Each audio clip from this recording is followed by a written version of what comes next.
Hey guys, it's Yuta.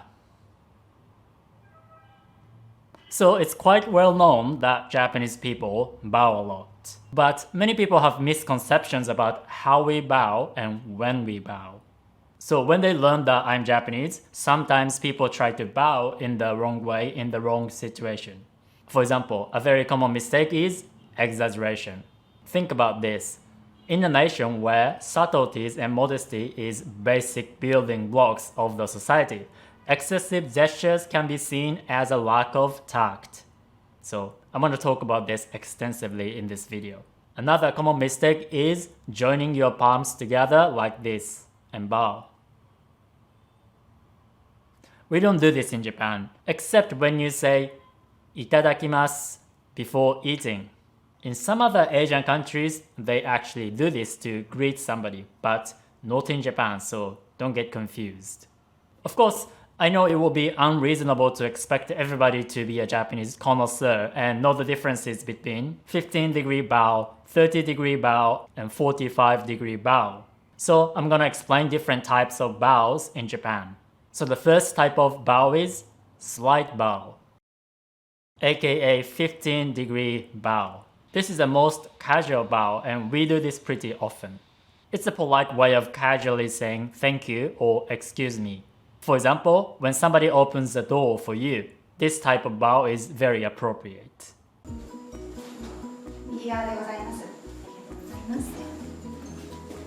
And in textbooks, you're supposed to bow at 15 degrees, but in practice, many people just kind of nod. So let me show you some examples from my own videos. Because when I finish interviewing people for my video and say thank you to them, they usually say thank you back and bow slightly. ありがとうございます。いえいえ。ありがとうございます。ありがとうございました。ありがとうございます。ありがとうございます。ありがとうございます。Yeah. And as you can see, the ways people actually bow can be quite different from what textbooks teach you, and the language is the same. The way Japanese people actually speak can be quite different from the way textbooks teach you. So if you want to learn how Japanese people actually speak Japanese, I can send you some Japanese lessons by email, so click the link in the description and subscribe. Anyway, do you remember that I said that when people try to bow like Japanese people, they often do it too much? This is what I'm talking about. When we bow in these kinds of situations, we only slightly bow. And if you can bow the right way in the right situations, many Japanese people will think that you understand Japan pretty well. And actually, even if you don't have a typical Japanese looks, this kind of subtle gestures can give away you are Japanese. Take a look at this example. So this is a clip from my video where we tried to speak Japanese to foreigners. And I actually didn't approach him. My friend Jack did. And it's because I didn't even notice him even though I was actively looking for foreigners, because the way he carried himself was very Japanese, so I didn't register him as a foreigner. Even though he doesn't have a very classical Asian Japanese kinds of looks. And in the clip, you can see that he naturally bows slightly because he's Japanese. So let's move on to the next type of bow, which is normal bow.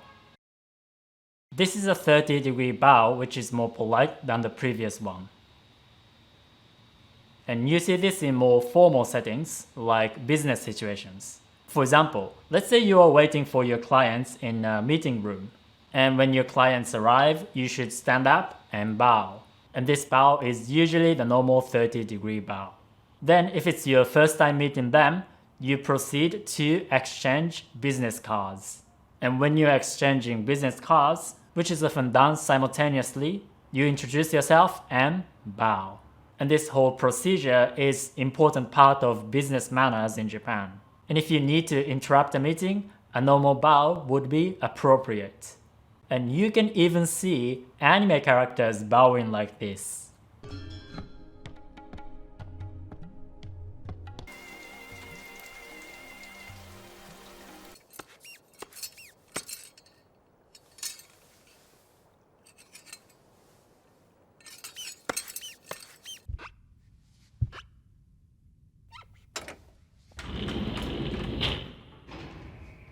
And in these situations, a slight bow wouldn't be appropriate. It's too casual. So, the more formal the situation, the deeper the bow. But these differences aren't always clear-cut. Sometimes the degree at which you bow is your personal choice. With the examples of my interviews, a few people bowed more deeply than other people. ありがとうございました。 My interviews are a bit different from business meetings because with business meetings, our roles are very clear and there are very clear rules. But with my interviews, things are a bit more ambiguous. So a lot of things come down to your personal choice. Having said that, with casual situations like when you're talking to your friends or family members, this level of normal bow is already too polite.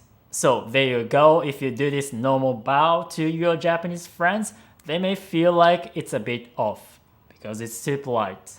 And in the worst case scenario, they might feel like you are mocking them. So be careful. Now, let's talk about the next bow. Deep bow. This is a 45-degree bow, and at this point, there are fewer situations where you would actually do this. You may opt for this if you are really thankful or really sorry in a formal situation. For example, business people often do this when they say goodbye to their clients. Or shop staff may do this when they say welcome to their customers. This is an interesting example because this is a TV show where a Japanese singer works for a department store for a day. And in the beginning, she was bowing very deeply. おはようございます。おはようございます。朝倉さやと申します。よろしくお願いします。 But as the show progressed, she was bowing less deeply. 朝倉さやと申します。よろしくお願いします。山口です。よろしくお願いします。 And I think it's because at first she was a bit nervous and didn't know the people, so she was extra polite. But eventually she got used to the situation and she was more relaxed, so she was less polite. So I hope you could see the nuances of different degrees of bowing.